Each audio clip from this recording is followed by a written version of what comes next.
So, an hour and a half later, my face is done and I'm actually wearing my North Face. You know why? Because it's gonna be a high of 42. You gotta always be prepared in Chicago. Let's hit it. Why you believe to be on this earth in the first place? Are you here to be successful, or are you here to be a great person and to leave a legacy?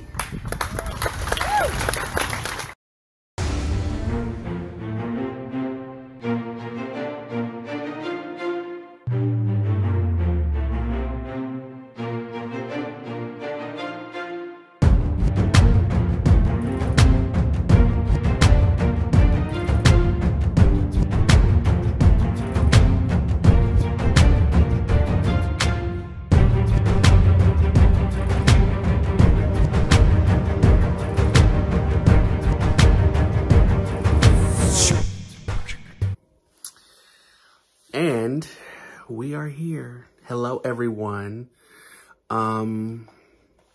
Today, well, actually, this week is the week before finals. And I'm sure you remember from one of my previous episodes where I brought you with me to a rally or demonstration, so to speak, and everything went awry.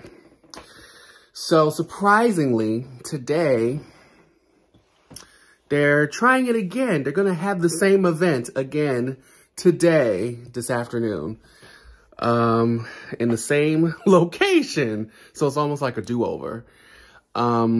So today I will take you around campus with me. So you'll see some of the classes I'm in, as well as we'll be going to a campus event, an event that's actually on campus. And then we're going to go to that rally. I just hope that it doesn't break out into chaos just like the last time. All right, so first, we're gonna get some makeup done. Let's hit it. So, an hour and a half later, my face is done. We're actually running a little late. So we're actually about to hit it. I'm actually wearing my North Face. You know why? Because it's gonna be a high of 42 and it's April going into May. So you gotta always be prepared in Chicago. Let's hit it.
Hello. So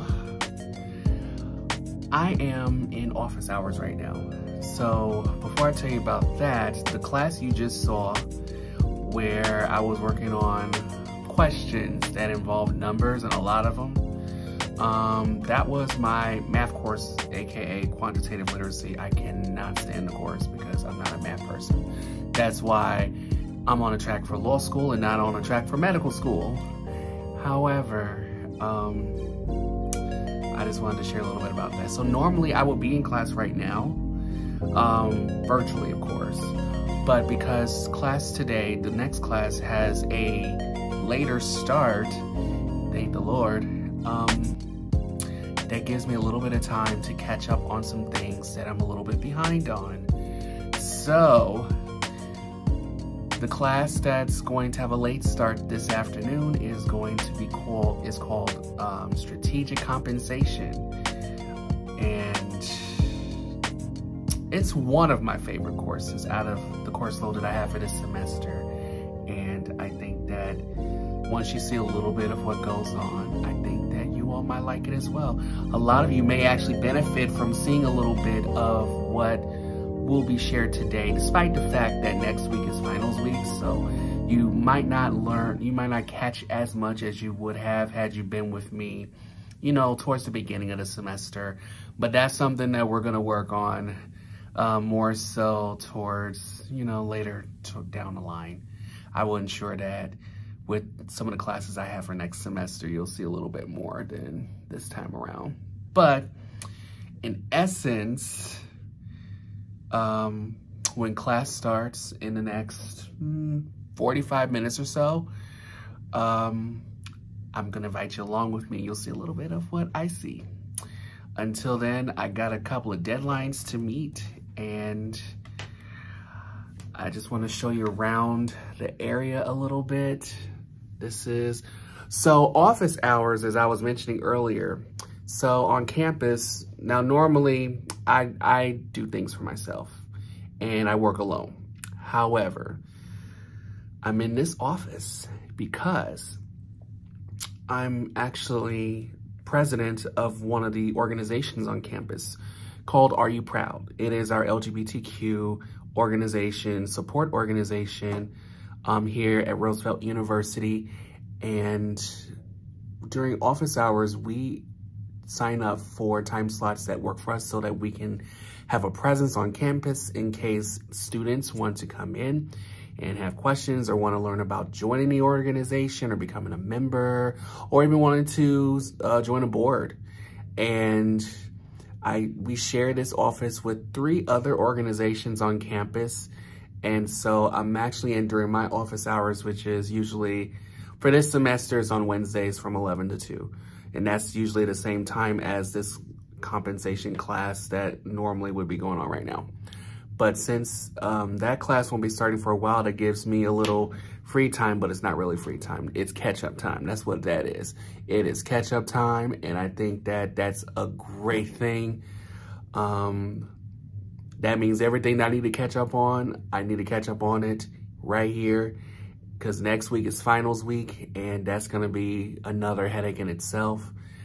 And the most important part is, after this, we're going to go to a de-stress event that Are You Proud is co-hosting along with a couple of other organizations.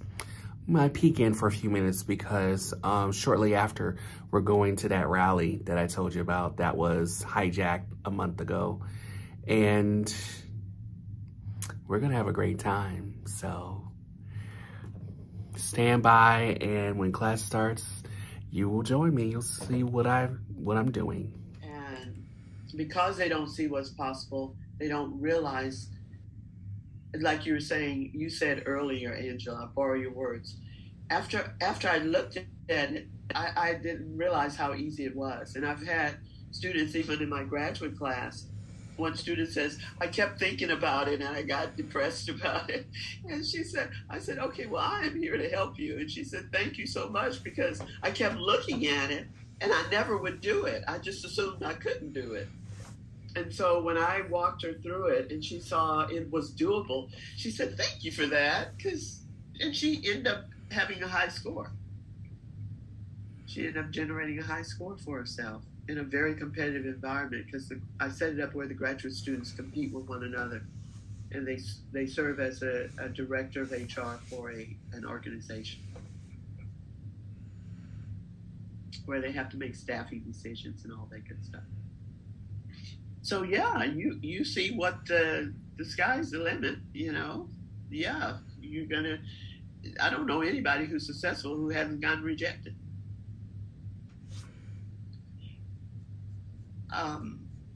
This singer is Donna Summers. Do any of you guys know her? You can ask your parents if you know her. I know her vividly.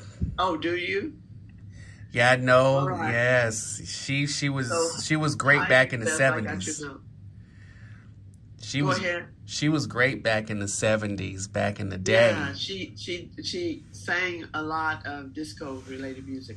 So guess what? Her vocal coach told her in high school or sometime as she was maturing, don't ever sing in public.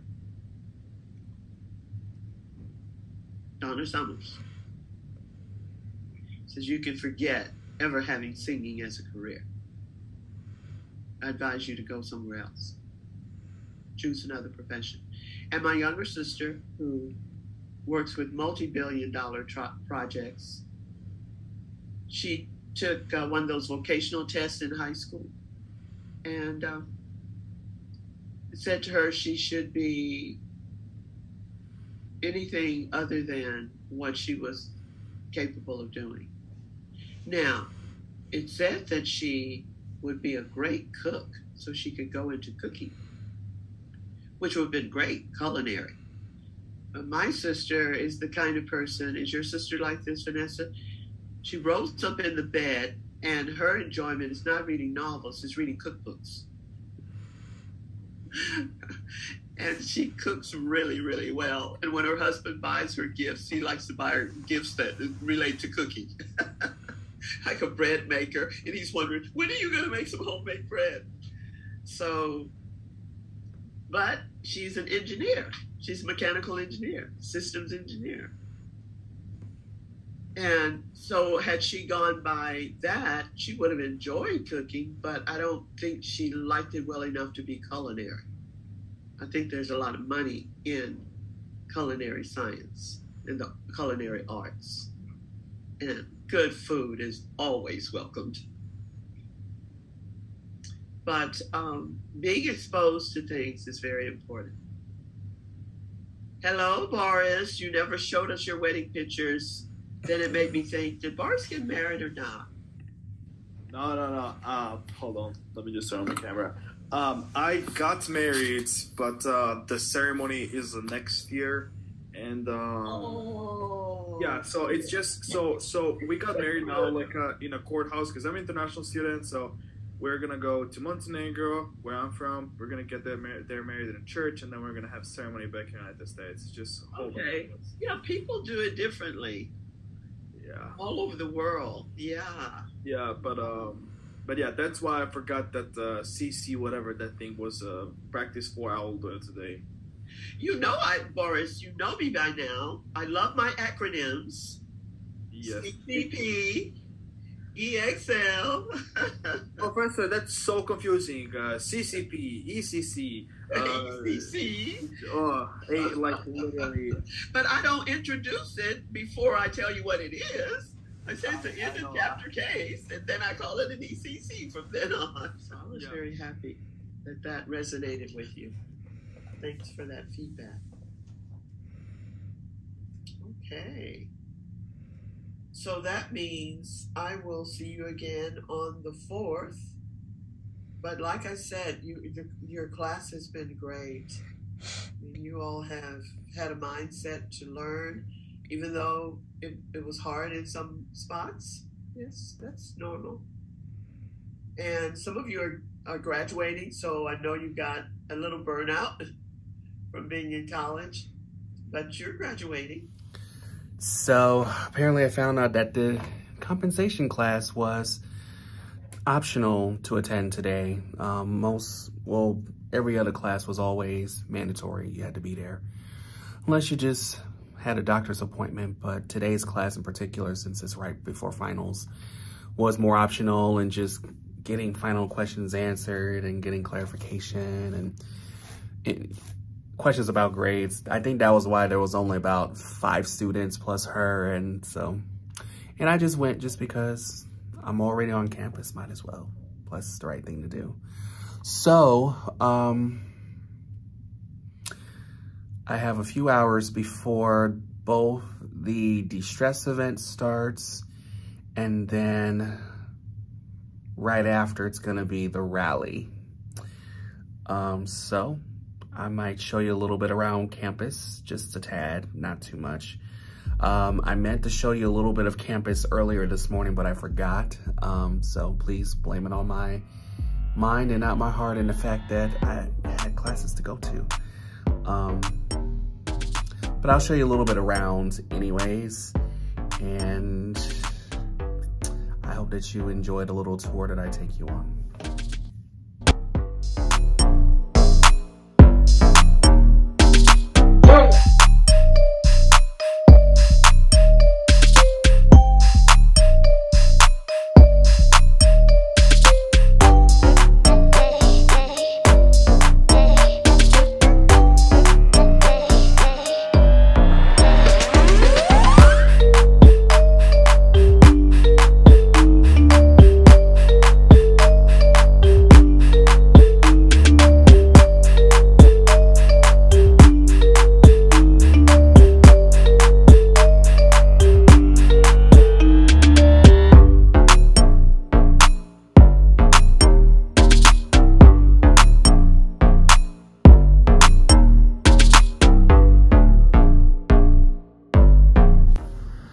So since we're a little early and they haven't set up yet for the de-stress event, I'm gonna show you around the EIEI office. So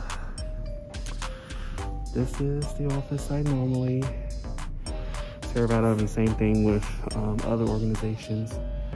And Are You Proud? Just one with.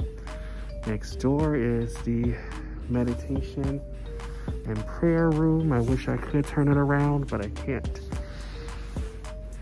And right here is the SGA office, better known as Student Government Association. And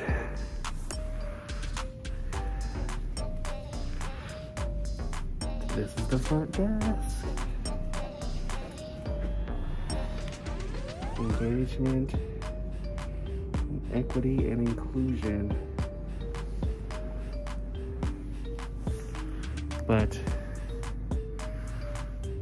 nobody's here yet, so we won't be setting up for a little while. I'll bring you back when we're set up. So we are at the de-stress event on campus. It's just actually getting started. So we have games, and then we have coloring supplies, such as little photos like that. And we have food, which some people are taking advantage of. And it's just getting better and better. This will be going on for a couple of hours. However, we got a rally to go to. So I just wanted to show you a little bit of what's going on. So this is one of those things that I tend to take part in. So I'll show you what's going on as I'm leaving out.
to show your commitment, your solidarity and support for trans and queer communities across the state and our nation.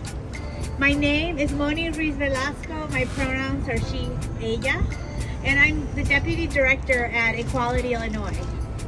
Equality Illinois is the oldest LGBTQ civil rights organization in the state, and we are so proud to be here tonight with our amazing partners to send a message of support and solidarity to LGBTQ people in Illinois and throughout the country.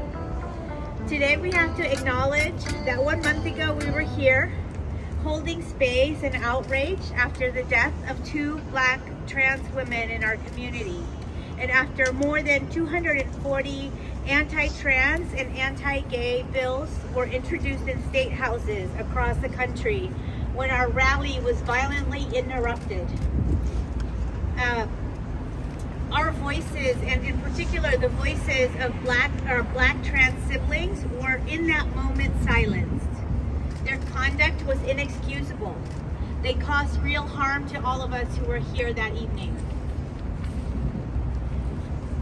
Today, though, we are here for us, for our beautiful LGBTQ community in its full complexity and diversity.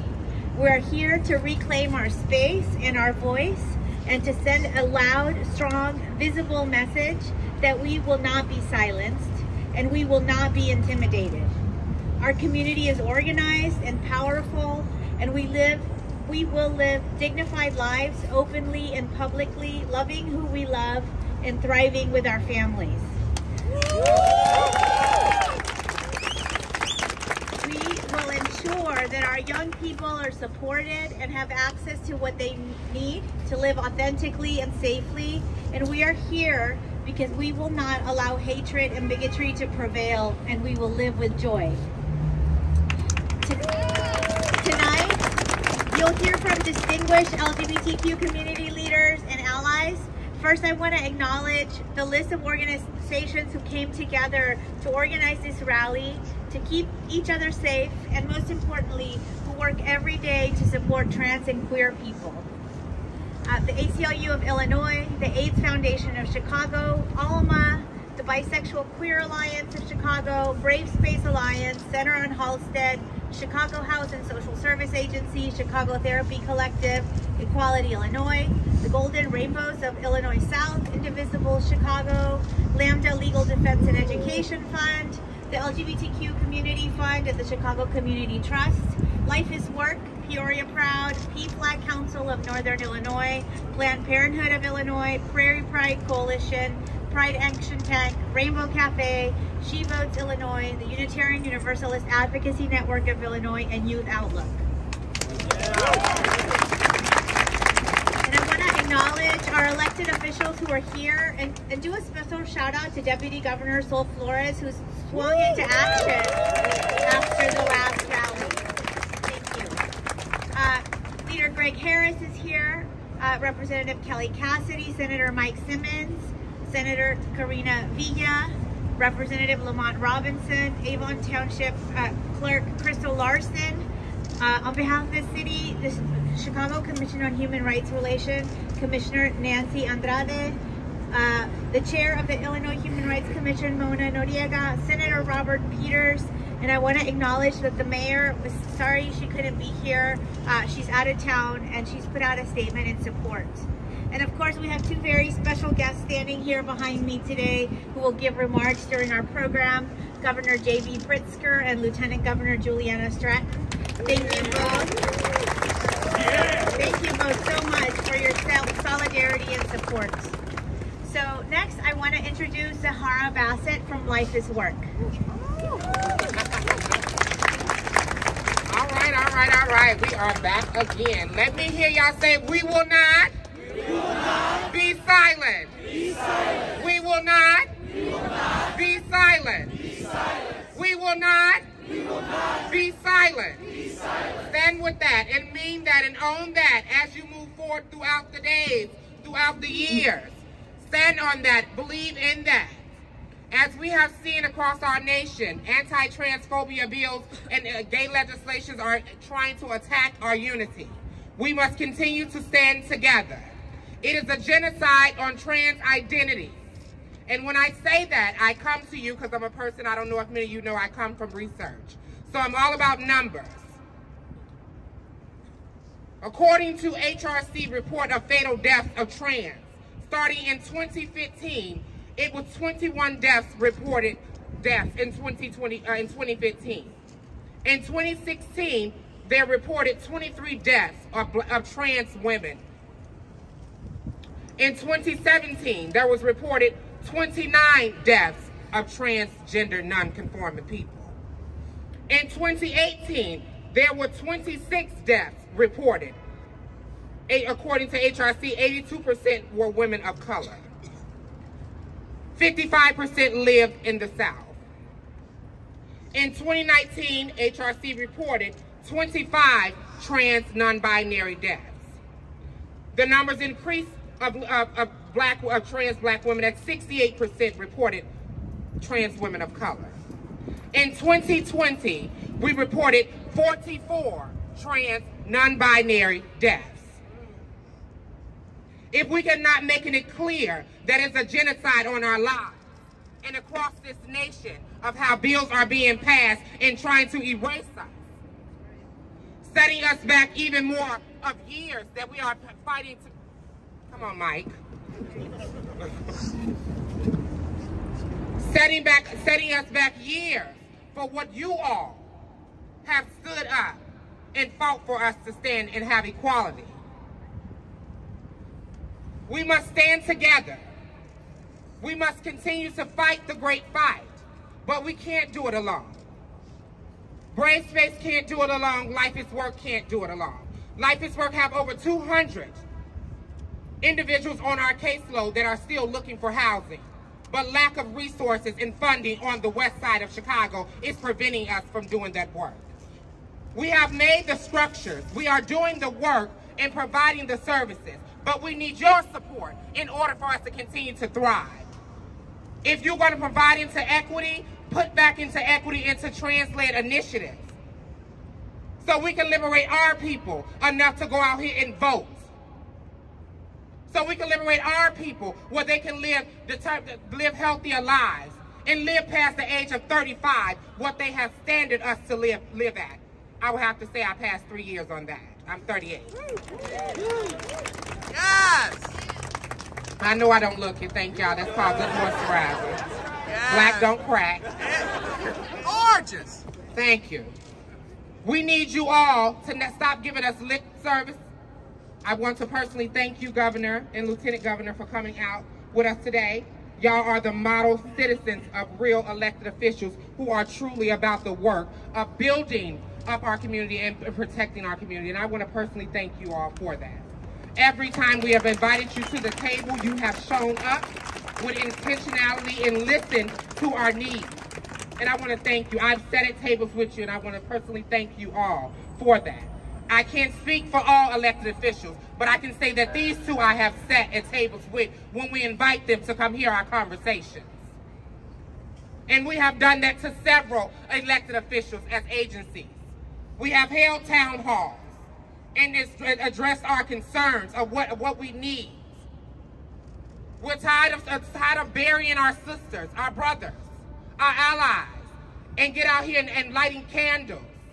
News footage is giving us, okay, a story for a couple days, and then everything go dead. Where's the follow-up? What happened to Elise? We still don't know. What happened to Tatiana LaBelle? We still don't know. What happened to Tiana Banks? We still don't know. Why are we have to continue to live in uncertainty if you are telling us that you are for us? We will not be silent. Can I hear that again? We will not be silent. We will not be silent. We will not be silent. We will not be silent. And I thank you all. My name is Zahara Bassett. I am the CEO and founder of Life is Work, a Black and Brown trans-led social service agency, the first on the Chicago West Side. Thank you. Yes, fire. Next, microphone. We'll have Carolyn Washington.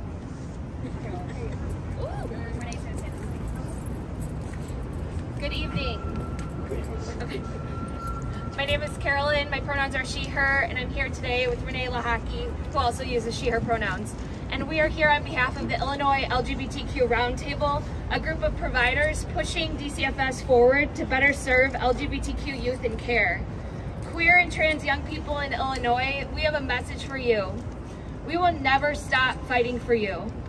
It is painful to watch states across the country take away your peers' rights to learn about LGBTQ history in schools, to be banned from sports teams and bathrooms, and prevented from seeing their doctors. It's painful to see families in Texas worry that they'll be charged for child abuse for affirming their trans young people. It's painful to worry and wonder if Illinois will be next.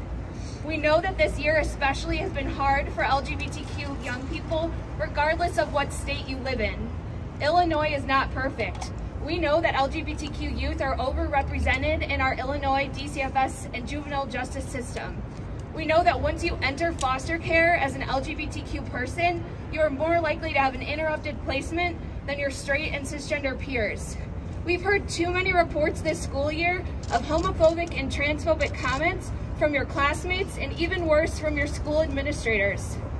We have the Inclusive Curriculum Bill in Illinois, and now the Keeping Youth Safe and Healthy Act, which mandates that sex ed is comprehensive and inclusive of your bodies and your relationships. We have Appendix K, which outlines the rights of LGBTQ youth in care of DCFS, and a new chief of LGBTQ services at DCFS. We also know that those policies are not enough, and you need to see adults in your lives living into the values and the spirit of these mandates and policies. Nothing we say today can change your current lived experiences, but young people, please hear this. As adult allies and accomplices, we're here to keep fighting for you. You deserve and have a right to be called your name and pronouns by your teachers, even when your family disagrees. You have the right to access affirming care close to your home and your community. You have the right to be respected in your foster homes and your group homes. You have the right to demand more from this world and to be celebrated. We want to see you thrive. We want to share in your queer and trans joy. And we want you to grow up and into your magic and power. Adults here in Illinois, leaders here in Illinois, it's up to all of us to protect queer and trans youth. Our current policies are not enough. We need DCFS and ISB to step up and be loud in affirming protections for our young people. Guidance for schools is not enough. We need you to hold schools accountable to the best practices that you're putting out there. We need access to affirming physical and mental health care without year-long wait lists.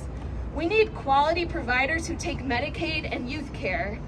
We need our legislators and state leaders to listen to young people who are saying that everything isn't okay, and we can do even more in Illinois to help youth have what they need to survive. Queer and trans young people in Illinois, we love you, we support you, you are perfect, and you belong here. Here. Thank you. And now I want to introduce Governor J.B. Pritzker. Talk through! Talk Thank through! you. Thank you very much, Moni. Thank you to all of the speakers who preceded me. I'm here today because I will not be silenced. Yeah. Because I stand with you. Because we have so much that we need to stand up for, to protect, to fight for equity, to do what it is that's necessary to keep our people safe. Illinois is a place where we love our people, all of our people. And we stand up for one another. All the organizations that you heard mentioned in Moni's introduction are all organizations that have stood for years to do what's right for our people. But not just for the people that created those organizations, but for all of our people. That is why Juliana and I are here. Illinois is a state that celebrates our people. Illinois is a state that is proud of its people. I know that it's a scary time for so many members of the LGBTQ plus community, and especially for transgender individuals. And for as long as I'm governor, I will continue to shape an Illinois that is safe and welcoming for all, and I will advocate for stronger protections at the national level. A person's right to live and love and learn should never be infringed upon.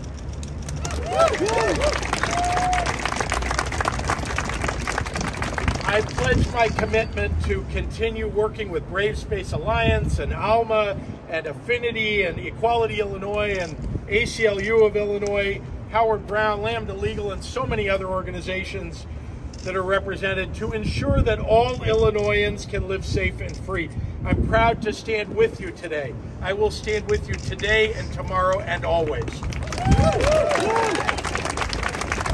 Finally, I just want to say that I'm also here in the name of Elise, in the name of Tatiana, in the names, all of whom should be mentioned, of the many people that we just heard moments ago have been killed, have died because they are trans, because people have put them in danger and put them in that position or have been responsible for their deaths. We must root them out. We must call them out. We must make sure that people know that in the state of Illinois, everyone must be safe, all of us here together today. So I call on all the people of Illinois to stand up for the trans community of color, to make sure that you know who it is that we're protecting. And now is the time to stand up. Now is the time to stand up. Thank you. Next,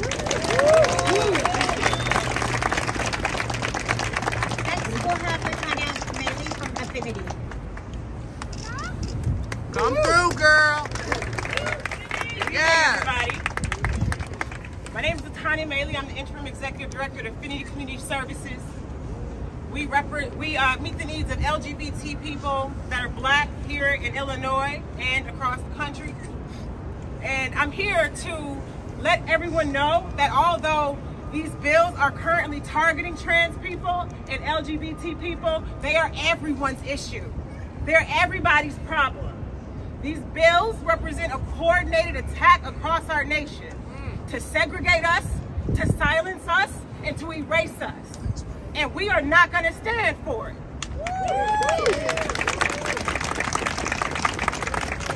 The impact of these bills is they reinforce stigmas that lead to discrimination, violence, negative healthcare outcomes, negative mental health outcomes for Black, trans, non-binary people.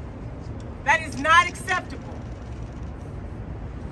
The way that we address this level of violence that is continuing this deep legacy of attacking the Black body, attacking the queer body, attacking the body that can give birth, is that we stand in solidarity with each other. The number one most protective factor for LGBT young people who are experiencing harm in schools, in healthcare, and at home is a supportive adult. It's a safe space. It's affirming and loving attention. That is something each and every person here is capable of providing. So while it may feel disheartening that our public officials are deciding to attack our safe spaces, our schools, our families, our healthcare, everyone in this room, everyone in this courtyard, and everyone across this nation can save lives and create safe space through your interpersonal interactions. So that is the first level of accountability I'm asking for from everybody. Is an examination of yourself and what you are doing to create safe space wherever you go for queer and trans young people, for queer and trans adults, for women. My next invitation is how can you stand in solidarity with organizations like these here who are doing the work every day to change communities so that they are safer. And my last invitation for this group of people here and for the country is to go after them public officials who are playing with us and acting like our lives don't matter. Right. Acting like our education doesn't matter. Acting like acknowledging the history and violence that has happened to queer people, to women, to trans people, and to Black people doesn't exist. We can ask for that accountability because the nation, the people in this country are moving towards liberation for queer and trans people. They're moving towards liberation for bodies that can give birth. They're moving towards liberation for young people and their access to sexual health care. And so if these politicians ain't about it, we gotta move them up out. Right. Today I stand here on the shoulders of trans women of color, Sylvia Rivera, Marsha P. Johnson, on black lesbians like Ruth Ellis and Audre Lorde, who created a safe space in their homes, in their communities, and created the space for me to be here with the governor. Now these people, they gotta get up out if they're not gonna protect our people. Your silence will not protect you. Right. And for all those legislators that think that they're going to win over votes by attacking the vulnerable, it's time to get up out. Thank you.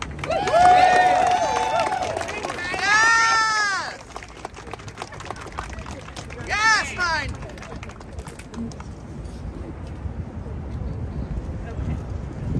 Next is David Guana from Alma. Hello. It feels so weird being in this moment after like several years of like missing so many people. So this is awesome. Much love to you all. I'm standing in front of a bunch of legends, so truly. My name is David Guana, he, him pronouns. I represent ALMA, Association of Latinos, Latinas Motivating Action. It is one of the very first and oldest Latinx LGBTQ organizations to exist since 1989. Side note, I was not organizing then, and I will protect my 20s. Its mission is to fight for fairness and equality and the affirming of the LGBTQ Latinx culture. I want to talk about for a moment the importance of visibility. The Latinx LGBTQ community is a community that has been conditioned to be silenced. We are told to be silenced when our undocumented status of ourselves or our family members may lead to deportation. We are taught to be silenced when our sexuality goes against our family's beliefs and therefore is a taboo conversation. We are taught to be silenced when being who we truly are may result in the harm of our lives due to the hate and lack of tolerance. So it would be easy for a governor like the governor of Florida to pass a bill such as Don't Say Gay, or the governor of Texas to pass a bill requiring a child abuse investigation on trans parents and medical providers who serve trans youth.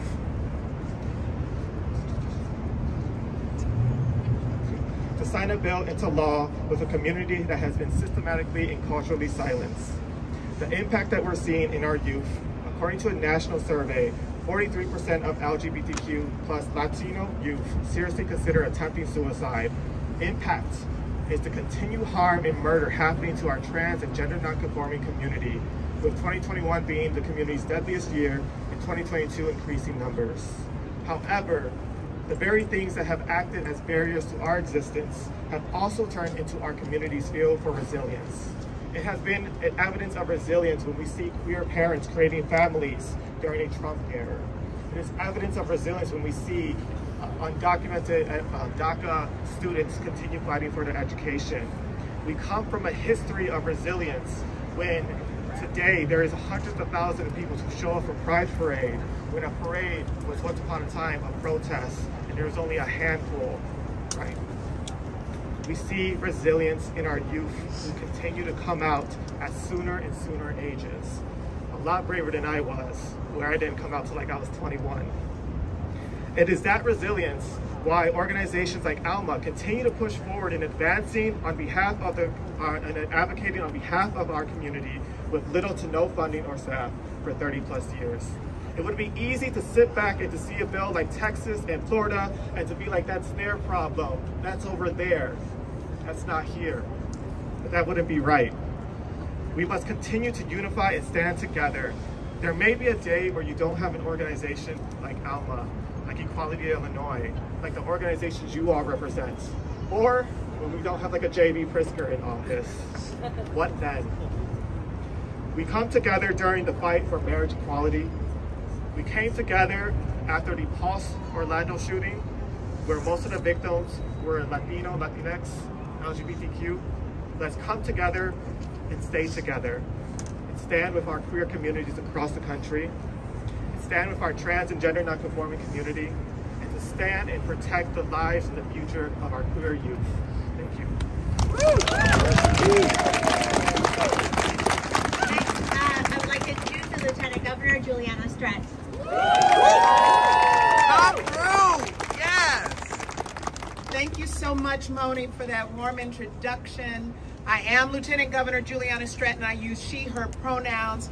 Yes. And I am so grateful for all of you who are coming out tonight and for all of the organizations that are represented here. We are here tonight to stand together and collectively say enough is enough. Right. Enough of the homophobia, enough of the transphobia, Right. and in the face of violence and discrimination, I want you to know that you have a right to be angry. In the face of hateful legislation that is being filed and passed in states all across this country, you have a right to demand better. Right. But let me tell you what you also have the right to do. You have the right to tap into the power that each and every one of us possesses.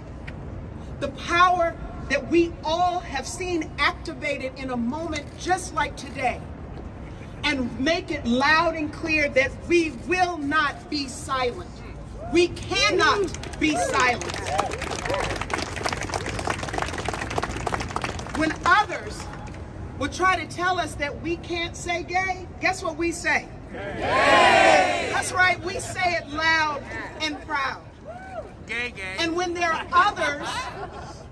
others who try to erase the very existence of trans lives, you show the world that trans is beautiful, too beautiful to be cast back into the shadows again. We will not be silent. And Governor Pritzker and I came out tonight to let you know that you have the power, and as far as we have anything to do with it in the state of Illinois, we will make sure that no one and nothing takes that power away. Take just a moment to just speak the name of Elise Mallory. A moment to speak the name of Tatiana Titi LaBelle. And all of the others, Black trans women who should be here tonight. May they rest in power. Thank you.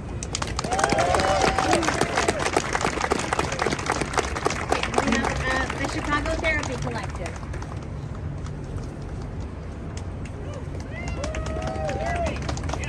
Hi, folks. My name is Iggy Ladden, pronouns they, them. I'm an LGBTQ therapist and director of Chicago Therapy Collective, and I am standing here today in place of our board member, Alexis Martinez, who is unfortunately sick. And Alexis was going to stand here today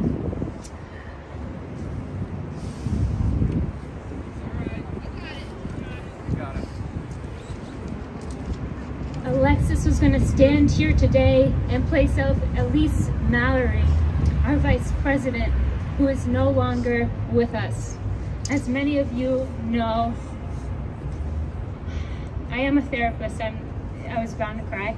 But as many of you know, Elise's body was pulled out of Lake Michigan last month.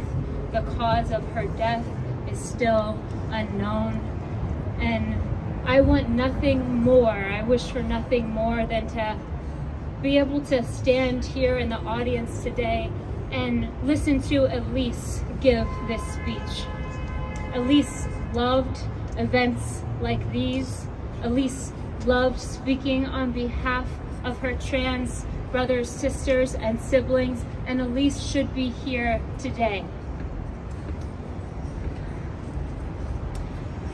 Elise was 32, so Zahara 3 years short of 35.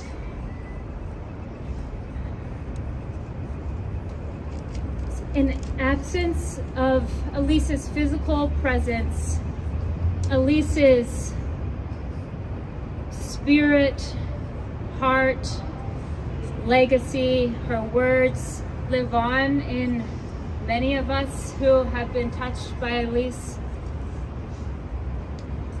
And today I'd like to share some of those words. Actually, one of my favorite speeches, clips from Elise herself, and invite her words into this space for us to honor and to celebrate. This quote is from the 2020 Black Trans Lives Matter mural project in Andersonville. Elise shares her response to the increase in Black Trans Lives Matter support across the North Side. She says, "I'm gonna keep it 100 and I'm gonna keep it real. I'm seeing a lot of performative allyship, and that's cute, but what the Black trans community needs is the next step.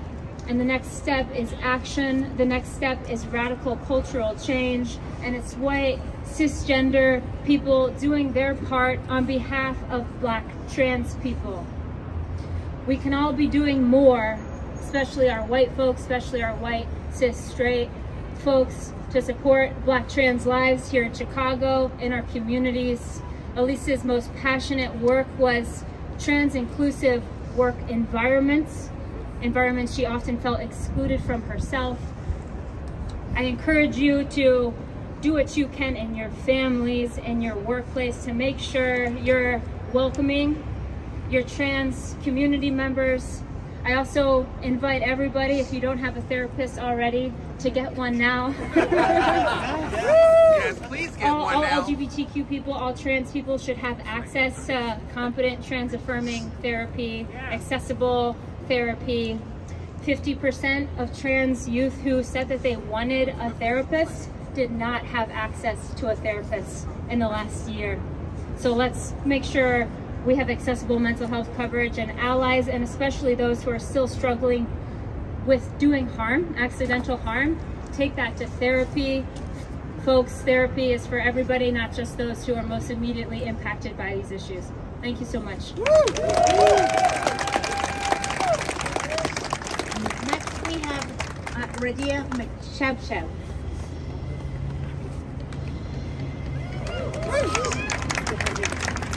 Hi everyone, my name is Radia Mshabshab. My pronouns are she, her, he. Before anything else, I am a proud, brown, queer Muslim woman. I am also a therapist, a behavioral health clinician at Planned Parenthood of Illinois, where I feel incredibly proud to say that we are one of the state's largest providers of gender-affirming hormone therapy services. Now more than ever, we can see how important services like this are, as we see the number of trans and non-binary youth in particular coming in and seeking gender-affirming care. The attacks on queer and trans people across the country are unspeakably cruel and are direct attacks to people's safety and lives. As a child, I stomached the hatred and the vitriol spewed by people on TV, news, politicians, religious figures in my life, and even family. And unfortunately, I know my story is that of many. I think about what young Radia might have thought seeing all these people here in support of queer and trans people across the country. Whew. I am heartbroken to know firsthand that queer and trans-affirming services and resources are life-saving. 2022 has just begun, and we have already lost at least 9 trans people. I want to read their names now. Amari Lee, Duval Princess, Cypress Ramos, Naomi Skinner, Matthew Angelo Spampinato, Paloma Vasquez, Tatiana Lavelle, Elise Mallory, and most recently, Fern Feather. It's not lost on us that most of these names are of trans women of color, especially of Black trans women.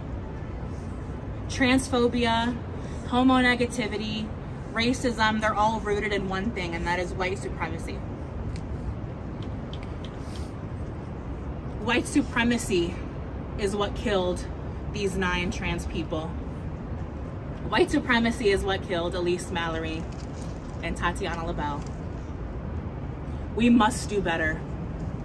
We must do better for our queer and trans siblings, our queer and trans siblings of color, and especially our Black, queer, and trans women. I feel incredibly proud to be saying that I work at Planned Parenthood of Illinois because we provide gender-affirming care, and we believe that everybody is deserving of affirming care, of respect, of dignity. Speaking to the last speaker, mental health services are key. It is no surprise why the suicide rates of queer and trans folk is so high. I am proud to say as well, Planned Parenthood does provide short-term and bridge-to-care services for mental health counseling for all folks who need it, and in supporting them and finding longer-term care solutions. Thank you all for being here. I can only imagine the young queer trans folk that are watching this on TV and seeing that there is a future and they can make it to 25, 35, beyond. Thank you. Thank you. Next is Kara Engelhardt from Lambda Legal. Hi, I'm Kara Engelhardt. My pronouns are she and her. I'm an attorney at Lambda Legal. Yes. The oldest and largest national organization advocating for LGBTQ people and people living with HIV across the country. Right now, we are fighting to protect Texas families from a state directive that would have led to trans youth being removed from the custody of their loving and supportive parents who are working in consultation with medical professionals to provide gender-affirming care to their kids and place their children into foster care, with those parents also facing the risk of criminal charges of child abuse. In February, Texas Governor Abbott issued a directive stating that providing gender-affirming care could be considered child abuse. Within 2 days, the Texas Department of Family and Protective Services was investigating our clients in their homes. We quickly filed a lawsuit. The very next day, we secured a temporary restraining order to block the investigations of our plaintiffs. And then we quickly sought the same relief for families with trans children in Texas, all across the state. To date, any enforcement of Governor Abbott's directive is stopped. Yes. For Governor Abbott and Texas Attorney General Paxton, it seems the cruelty is really the point. They're joining a politically motivated misinformation campaign with no consideration of medical science and seem determined to criminalize parents seeking to care and provide the brightest future and best lives for their kids, as well as medical professionals abiding by accepted standards of care for trans youth. Gender-affirming care for the treatment of gender dysphoria is medically necessary care, full stop. Yes. Criminalizing that care and threatening to tear children from their families is unconscionable and terrifying and cannot stand. Furthermore, as we all gather here in a state protective of trans youth and their families, it's all the more reason to advocate with your federal representatives to vote for the Equality Act, which is a piece of federal legislation that would prohibit discrimination based on a person's sexual orientation or gender identity at work, in the context of housing, credit, education, and jury service nationwide. Thank you all for being here. Thanks, Kara. Next is Brian Johnson from Equality Illinois.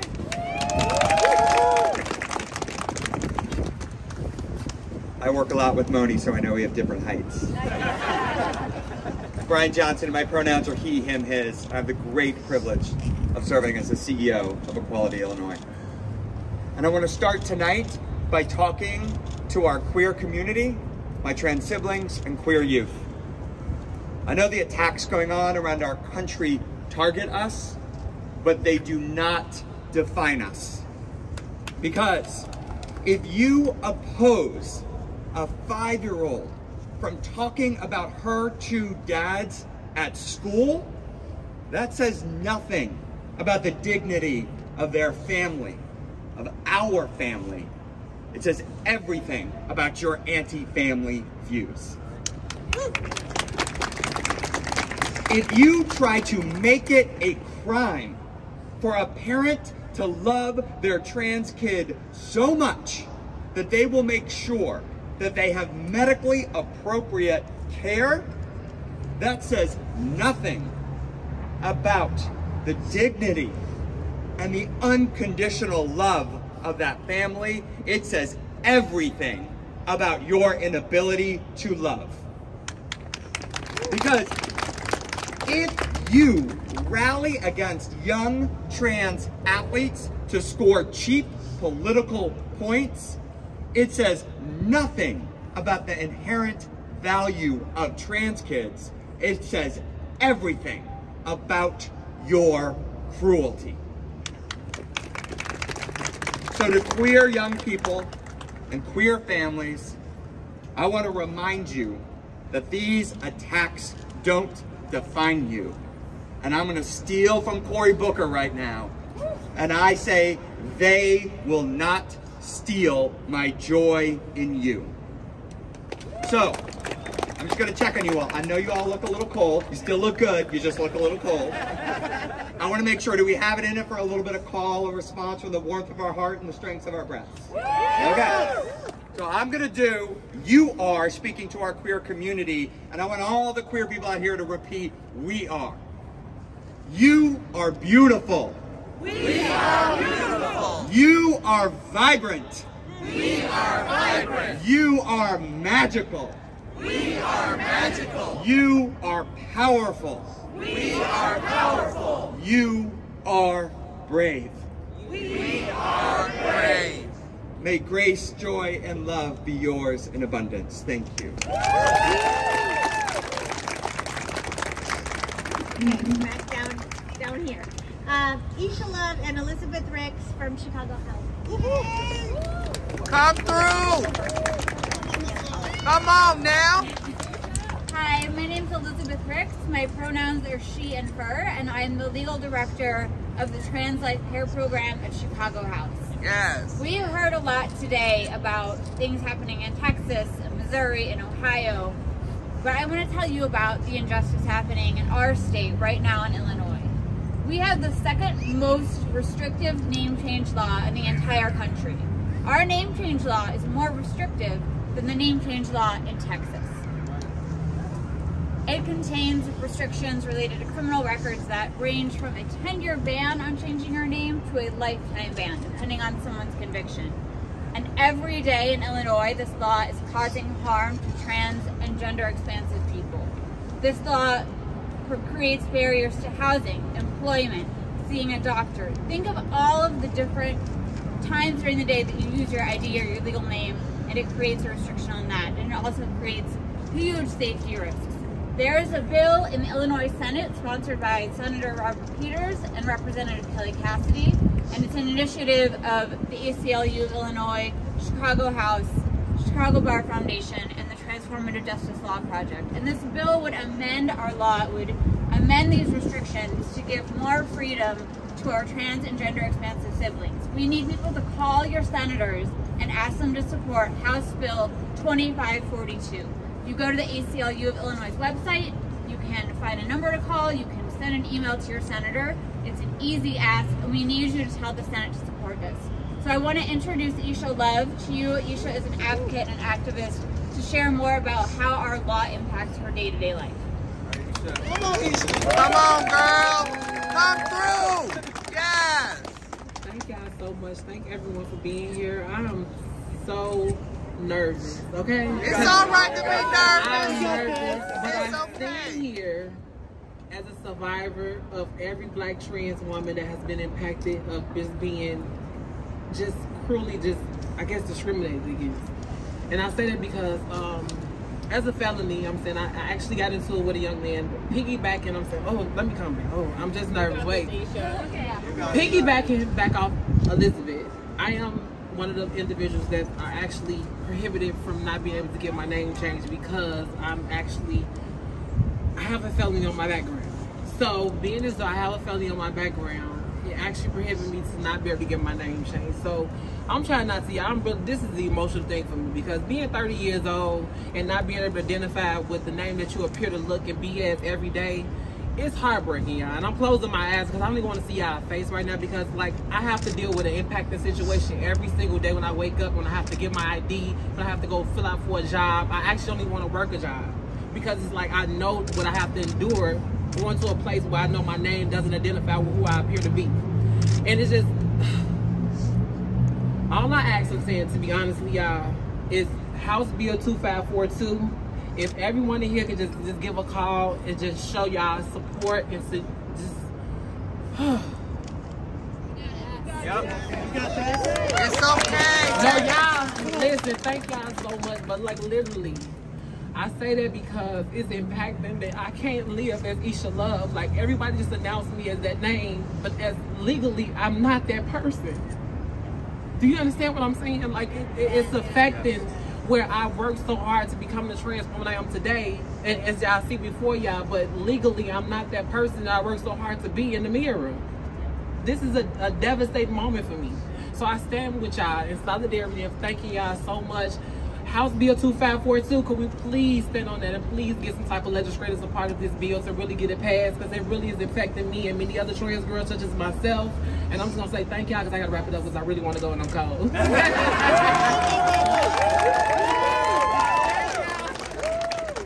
Stephanie Sikora from Brave Space Alliance.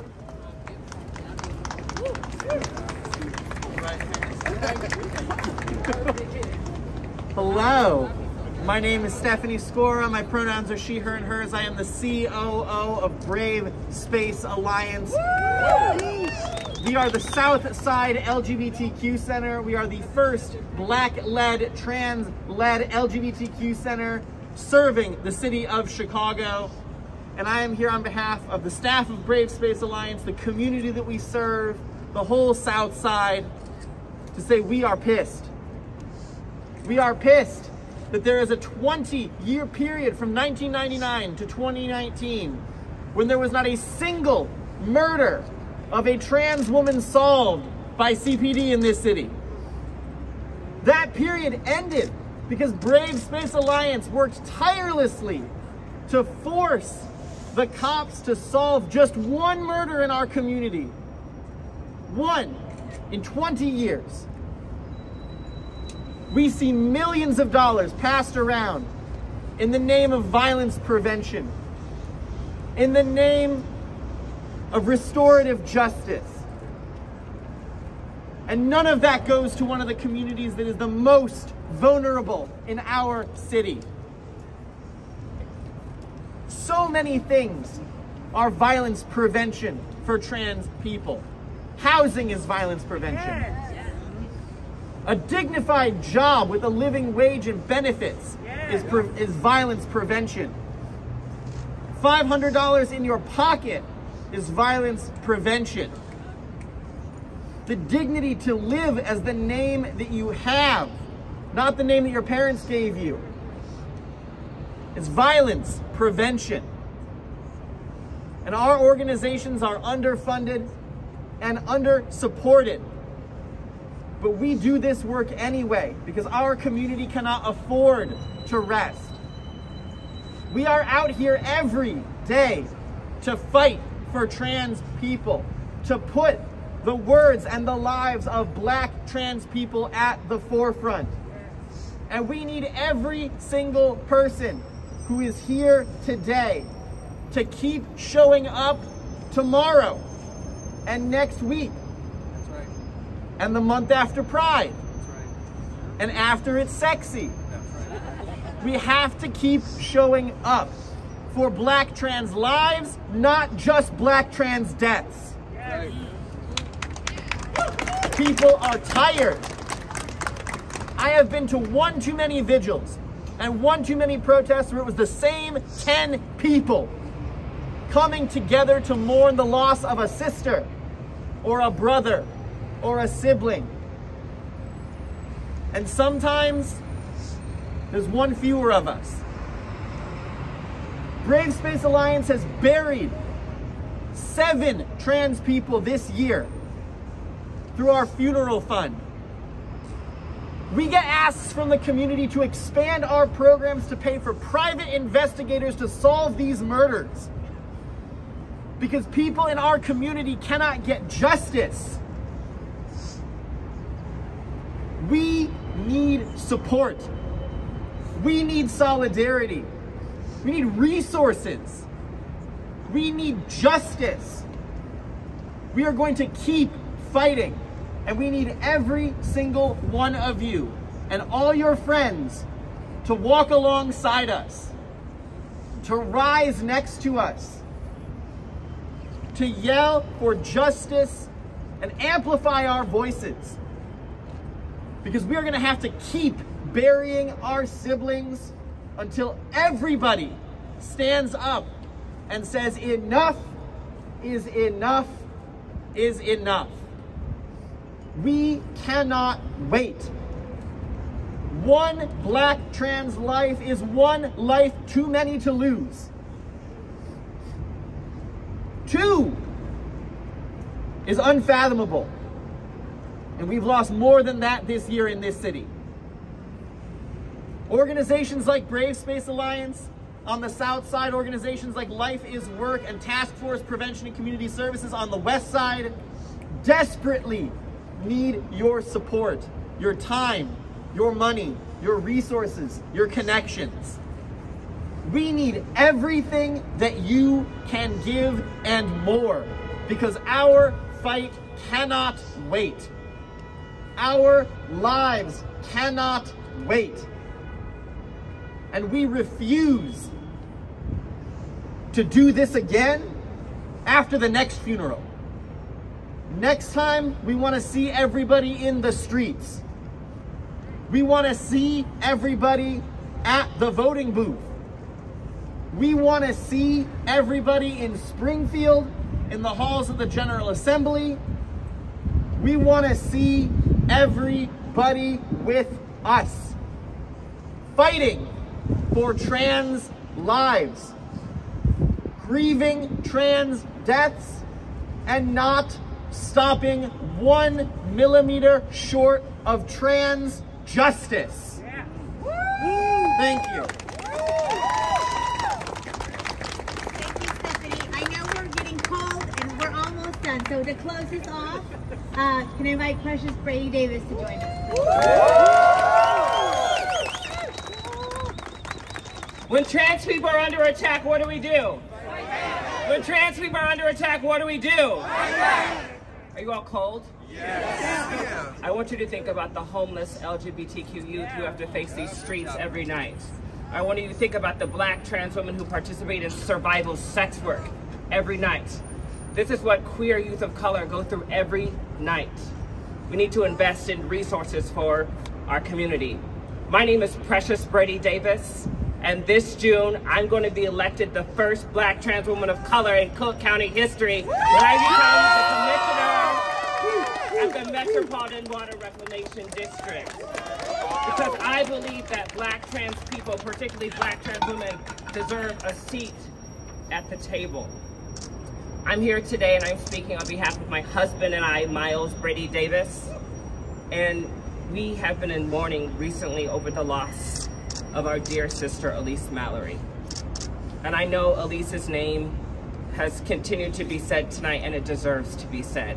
And we're not gonna stop saying Elise's name. We're gonna continue saying her name. We're gonna continue keeping her memory alive. As we meet here tonight, we continue to speak her name, uplift her life's work, and center the well-being of Black and brown trans people. On this site several weeks ago, we saw the manifestation of violence and hate, and yet we come back. That's right. I'm so glad to see our community gathered here standing in solidarity this evening. May we hearken to the words of our foremothers, Sylvia Rivera and Marsha P. Johnson, who cried loudly for queer liberation. The P in Marsha's name stood for Pay Them No Mind. We have to support pro-LGBTQ and pro-equality bills like the name change modernization bill next session. Can we get that done? I'm staring at the folks behind me. Isha so wonderfully highlighted how important the name change modernization bill, and so I'm not going to speak to it because it already was spoken for and it's cold. So can we get that done in Springfield next session? Can we get that done in Springfield next session?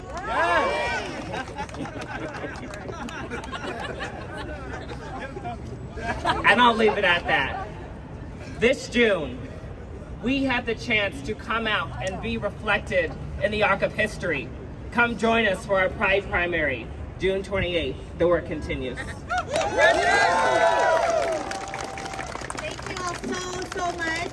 Thank you for being here with us again. And we hope to see you all in the coming months and weeks, continuing this important work. Thank you.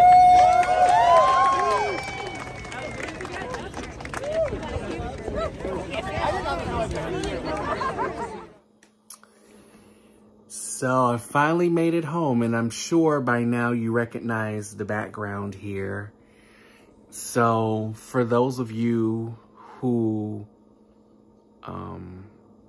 actually follow me, especially on TikTok, or better yet, for those who don't, let me say that, for those who don't know, this is the background that I normally have when I shoot my TikTok videos. So for those who do follow me on TikTok, yes, this is the legendary flag.